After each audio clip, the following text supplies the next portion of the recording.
Assalamualaikum warahmatullahi wabarakatuh.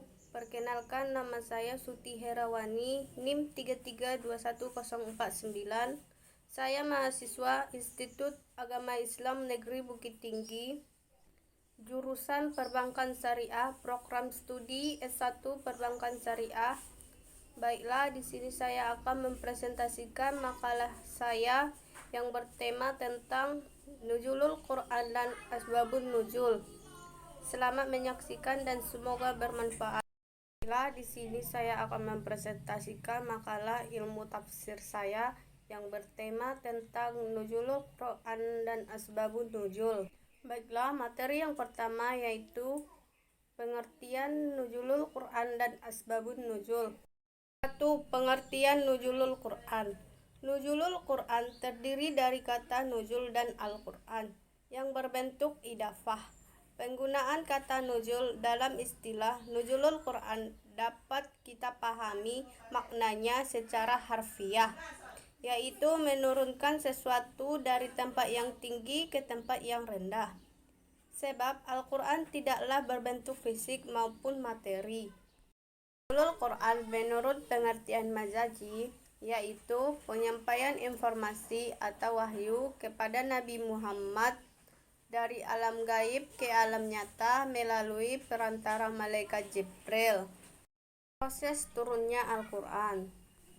1. Menurut pendapat Ibnu Abbas dan selanjutnya ulama, bahwa yang dimaksud dengan turunnya Al-Quran ialah turunnya Al-Quran secara sekaligus ke Baitul Izzah di langit dunia untuk menunjukkan kepada para malaikatnya bahwa betapa besar masalah ini. Selanjutnya Al-Quran diturunkan kepada Nabi Muhammad SAW secara bertahap selama 23 tahun sesuai dengan peristiwa-peristiwa yang mengiringinya sejak beliau diutus sampai wafat. 2. Menurut pendapat Al-Sabi, didasarkan pada Al-Sabi bahwa permulaan Al-Quran dimulai pada Laila Al-Qadar di bulan Ramadan, malam yang diberkahi. Sesudah itu turun secara bertahap sesuai dengan peristiwa yang mengiringinya selama lebih kurangnya 23 tahun. Dengan demikian Al-Quran hanya memiliki satu macam cara turun, yaitu turun secara bertahap kepada Rasul Shallallahu Alaihi Wasallam. Sebab yang demikian inilah yang dinyatakan oleh Al-Quran. 2. Pengertian Asbabun Nuzul. Asbabun Nuzul adalah idafah yang terdiri dari kata asbab, jamak dari kata sebab, dan nuzul bermakna al-su'ud atau turun. Asbabun nuzul secara literal bermakna sebab turunnya atau beberapa ayat Al-Quran.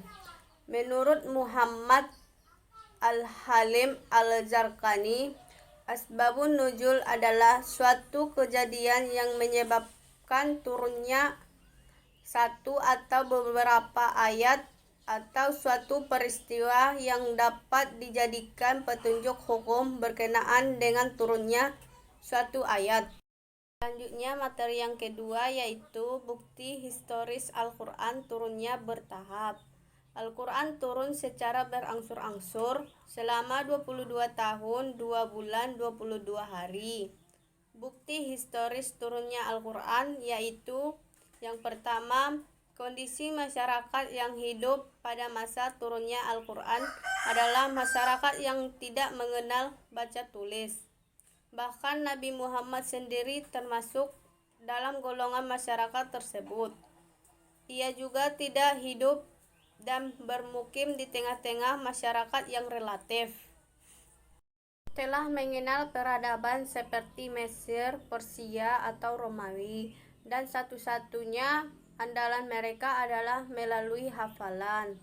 Hal ini mengindikasikan bahwa Al-Quran tidak diturunkan sekaligus, karena Al-Quran diturunkan kepada seorang nabi yang tidak kenal baca tulis, dan dari proses turunnya Al-Quran secara berangsur-angsur tentu akan lebih mempermudah beliau dalam menghafalnya. Kedua, ayat Al-Quran turunnya secara berdialog dengan mereka mengomentari keadaan dan peristiwa yang mereka alami, bahwa menjawab pertanyaan-pertanyaan mereka, sebagaimana Al-Quran menegaskan bahwa Al-Quran turun secara terpisah dan berangsur-angsur. Materi yang ketiga yaitu surah Makkiyah dan surah Madaniyah. Yang pertama, surah Makkiyah. Surah Makkiyah ada 3 tahap dalam masa turunnya Al-Quran di Mekkah menurut Abu Qasim, yaitu yang pertama, tahap permulaan di Mekkah ada 9 surah, yaitu 1 surah Al-Alaq, 2 surah Al-Mudatsir, 3 surah At-Takwir, 4 surah Al-Ala, 5 surah Al-Lail, 6 surah Al-Insyirah, 7 surah Al-Adiyat, 8 surah At-Takwir, 9 surah An-Najm. Yang kedua, tahap pertengahan di Mekkah ada 7 surah. Yang pertama surah Abasa, yang kedua surah At-Tahrim, yang ketiga surah Al-Qari'ah, yang keempat surah Al-Qiyamah, yang kelima surah Al-Mursalat, yang keenam surah Al-Abalat, yang ketujuh surah Al-Ajr. Yang ketiga, tahap penghabisan di Mekkah ada 7 surah. Yang pertama surah Madaniyah. Surah Madaniyah adalah ayat-ayat yang menjadi kitab bagi orang-orang Madinah. Surah Madaniyah ada 20 surah, yaitu 1 Al-Baqarah, 2 Ali Imran, 3 Al-Nisa, 4 Al-Maidah, 5 Al-Anfal, 6 Taubah, 7 An-Nur, 8 Al-Ahzab, 9 Muhammad, 10 Al-Fat, 11 Al-Huzarat, 12 Al-Hadid, 13 Al-Mujadilah, 14 Al-Hasyr, 15 Al-Muntahanah, 16 Al-Jumu'ah, 17 Al-Munafikun, 18 At-Talaq, 19 At-Tahrim, 20 An-Nas.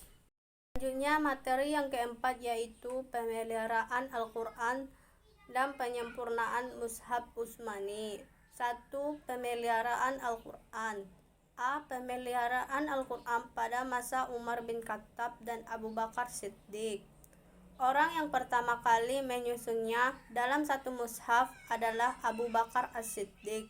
Usaha pengumpulan tulis Al-Quran yang dilakukan Abu Bakar terjadi setelah Perang Yamaha pada tahun 12 Hijriah yang dipelopori oleh Musailamah yang digelar sebagai pembohong mengaku sebagai nabi, yang bertujuan menumpah habis para pemurtad yang juga para pengikut Musailamah Al-Kadzab. Itu ternyata telah menjadi 700 orang sahabat penghafal Al-Quran sahih.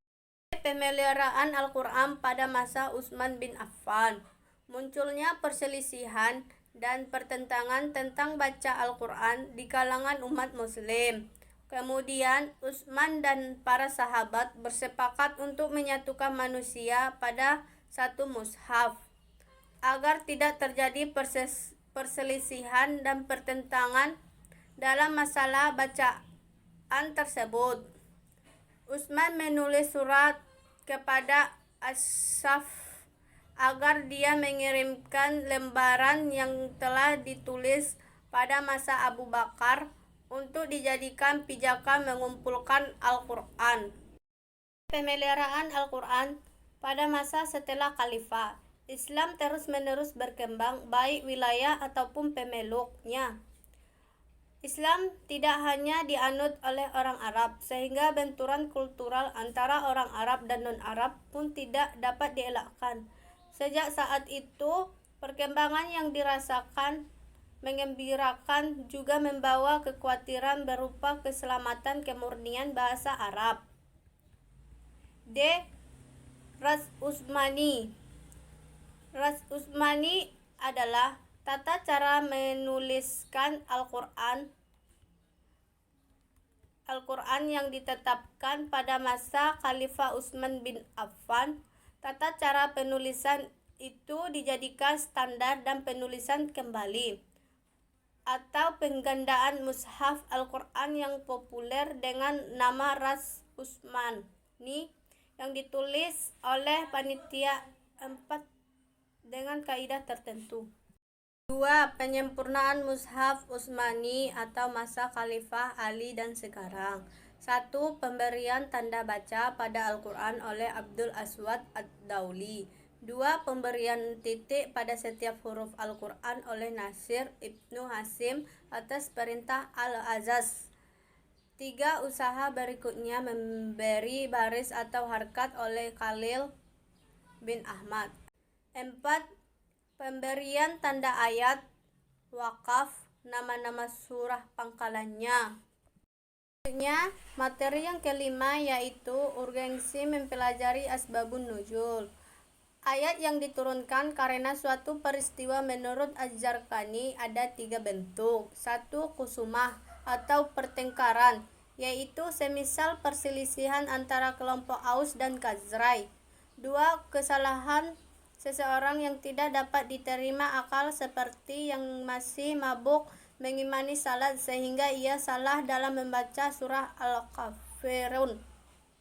3. Cita-cita dan harapan seperti mufad atau persesuaian dan kecocokan. Ataupun ayat-ayat yang diturunkan karena ada pertanyaan yang ditunjukkan kepada Nabi Muhammad SAW juga ada 3 bentuk, yaitu pertanyaan tentang peristiwa yang sudah lampau Al-Kahfi ayat 83, pertanyaan tentang peristiwa yang sedang berlangsung Al-Isra ayat 85, dan pertanyaan tentang peristiwa yang akan datang An-Nazi'at ayat 42.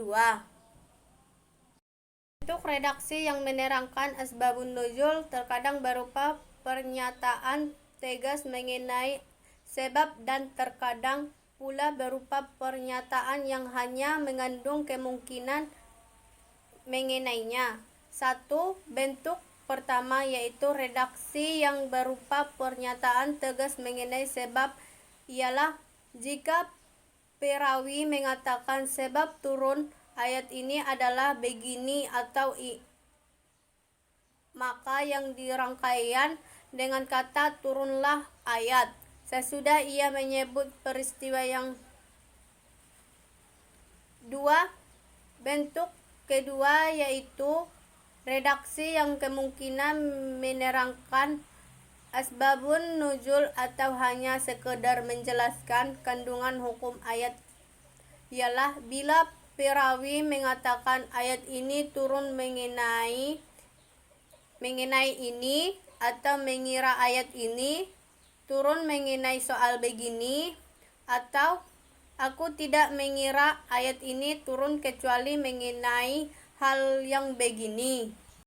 Asbabun nuzul sebagai salah satu cara memahami makna Al-Quran.